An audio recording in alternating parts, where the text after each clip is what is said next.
ఈరోజు నీలో క్రీస్తు తరిపి ఉందా? లేదు. ఆ తగ్గింపు లేదు ప్రేమ సంగమం. నీలో ఆ దైవికం చచ్చిపడిపోయింది, ఎండిపడిపోయింది ప్రేమ సంగమం. చెట్టు ఎండిపోయినట్టు నీ యొక్క ఆత్మీయ జీవితం కూడా ఎండిపోయింది ప్రేమ సంగమం. నీళ్ళు వేయకపోతే చెట్టు ఎలా ఎండిపోద్దో నీ వాక్యము నీ జీవితంలోకి ప్రాయపూర్వకంగా ఆహ్వానించట్లా. నీ హృదయం అనే తలుపులు తెరవట్లేదు ప్రేమ సంగమం దేవుని వాక్యం కొరకు. అందుకే ఎండిపోయి, అందుకే ఒక కొన్ని విషయాలు పడవు. దైవికమైన శ్రమలు నీ మీద పడినా ఎదురు తగ్గాలంట. ఒక దైవజనుడు నీకు ఒక మాట అన్నాడంటే నువ్వు పడవ ప్రేమ సంగమం. ఒక దైవజనుడు నేను తిడుతున్నాడంటే నీ మంచి కోసమైన విషయాలు ఎందుకు గమనించవు?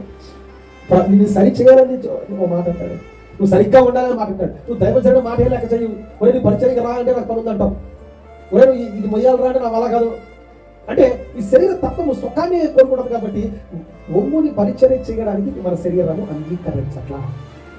భక్తి తన స్వచ్ఛమైన జీవితాన్ని విడిచిపెట్టి దేవుడి కొరకు శ్రమను అనుభవించడానికి క్రీస్తు సిలువని ప్రతిరోజు మోస్తున్నాడు తన సంగమా. ఈరోజు నువ్వే మోస్తున్నావు. రాత్రి ప్రభు నీతో మాట్లాడుతున్నట్టయితే ఒక నిర్ణయం తీసుకో. దేవుడు ఏం చెప్పినా నీకు కష్టంగా ఉన్న చెయ్యి. ఒక్కొక్కసారి ప్రభు తెలుసా, రే ఈరోజు పరిచయం చేయాలని నీకు ఉద్యోగం కూడా ప్రభు కొరకు నిలబడాలి.